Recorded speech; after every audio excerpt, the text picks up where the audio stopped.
Hoje é terça-feira, 5 de fevereiro de 2019. São 9 horas e 47 minutos. Ver-se-á rapidamente o que há no jornal Estado de São Paulo de hoje. De importante na especialidade deste cronista, o pacote de Moro, o chamado pacote de Moro.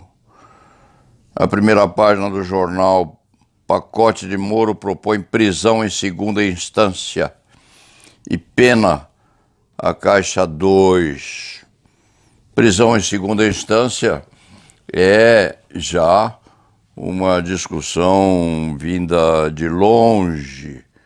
A jurisprudência não se fixou ainda, mas há quem afirme, e é a opinião deste escriba, que a prisão em segunda instância antes do trânsito em julgado de decisão condenatória ofende visceralmente a Constituição brasileira. Há de se ver como é que se vai tentar violentar a Constituição Federal sem dor, ao menos sem dor aparente, um chamado estupro jurídico. De repente acontece. A seguir, aqui embaixo, Bolsonaro tem febre e médicos adiam alta. A previsão para a saída do presidente era de 7 dias. Este cronista, por conta própria, aumentara para 10. Afirma-se agora que será preciso mais um pouco de tempo para que os bichinhos que carregamos no corpo, bilhões deles, sejam vencidos pelos nossos antibióticos e pela nossa vida. O mundo é assim. Nós matamos os bichos fatalmente nos levam. Mais dia, menos dias. É possível dizer-se assim, bilhões de bichinhos habitando o nosso corpo, aparentemente impecável ou com poucos pecados. Mas o universo é feito assim. A vida do bicho é a nossa morte. Mais cedo ou mais tarde, repita-se, o bicho ganha. Tomara que o presidente da República saia bem dessa. Ele deveria sossegar um pouco. Não é preciso ter receio nenhum, porque o vice-presidente vai respeitar. Vai respeitar a condição de vice. Ele, vice-presidente, e todo o militarismo atrás dele. O capitão mandando no general. É assim que está a funcionar. Boa sorte a Bolsonaro e que volte logo. Volte mais sossegado, não se preocupe não. Há de ter mais 4 anos para disputar conosco o retorno pleno à democracia brasileira. Mais adiante, ainda referentemente ao projeto Moro, lei anticrime, se afirma que o povo está satisfeito. O povo quer levar pancada, sim. Não é o bandido que vai sofrer, não. O bandido vai sofrer um pouquinho e o populacho há de levar pancada também, porque este cronista apelidaria esse projeto naquilo que diz com a potencialização dos poderes, é redundância, mas vai assim mesmo, a potencialização dos poderes policiais há de ser enorme se esse projeto for aprovado num sentido bem plástico ou lato. Esse projeto legitima a reação violenta da autoridade policial porque quando a autoridade policial tem medo de morrer, ela pode matar. Não é bem assim, não. Não é bem assim, não, porque quem tem o dever de enfrentar o perigo não pode pretextar legítima defesa. Isso faz parte das lições do primeiro ano de faculdade de Direito. O agente tem a obrigação de enfrentar o perigo. Quando ele se defende, ele pratica, na verdade, o exercício regular de função pública.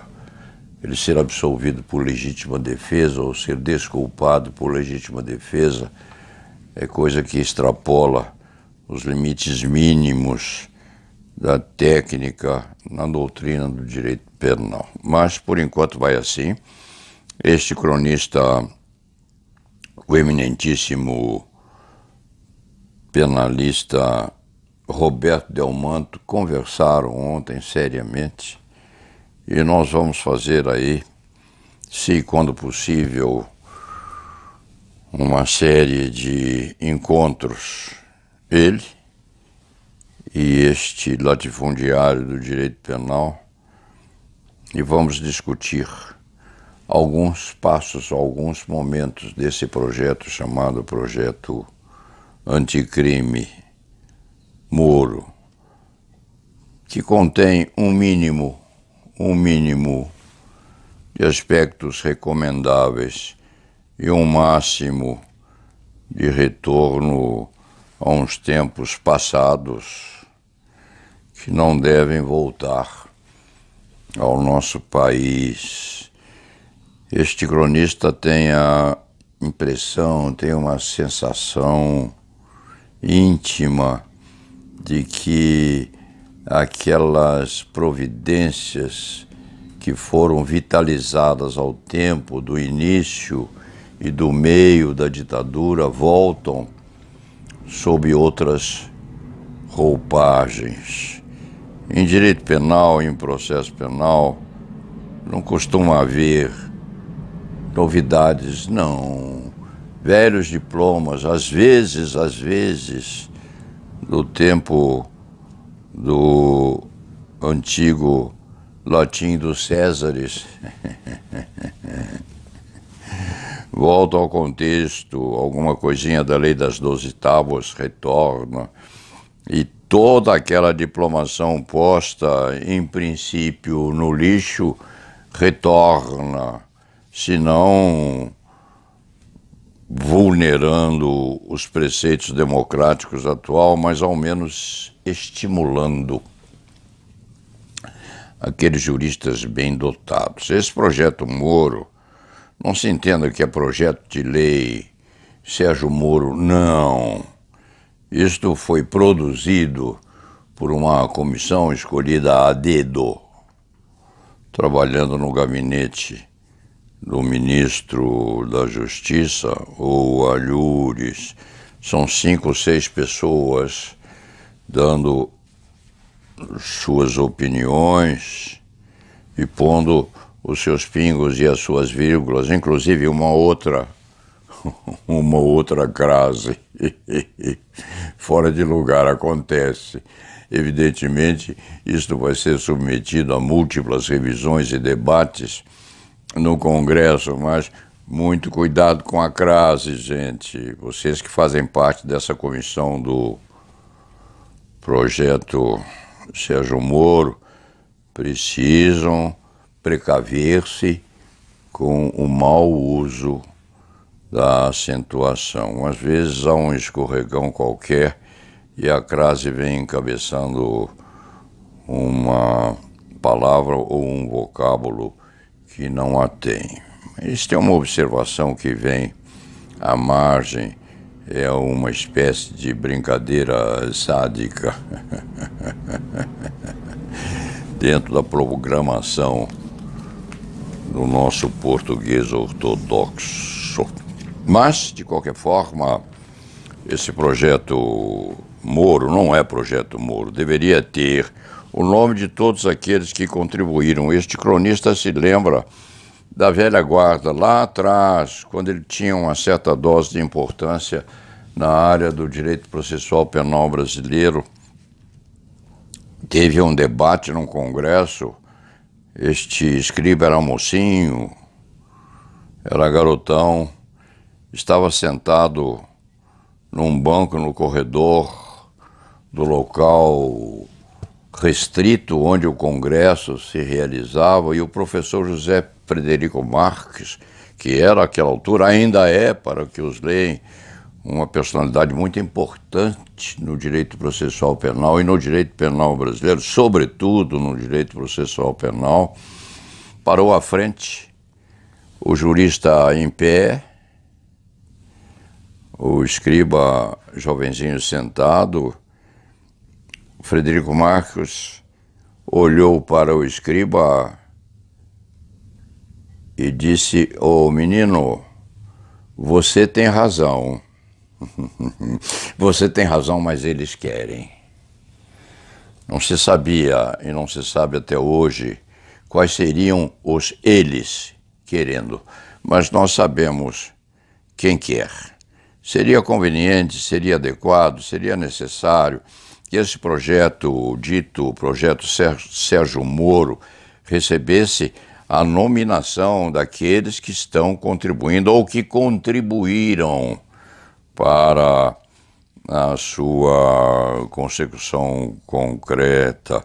Aqui existe a mão do Ministério Público, existe a mão e a caneta de representantes do Ministério Público, contribuindo ou concorrendo para a posição da ideologia permeando o projeto de lei anticrime de Sérgio Moro. É bom que o ministro nomine seus assessores, faz bem. Ele sozinho não é capaz de fazer isso, não. Não é capaz, embora seja competente, não tem tempo, e não tem tempo algum.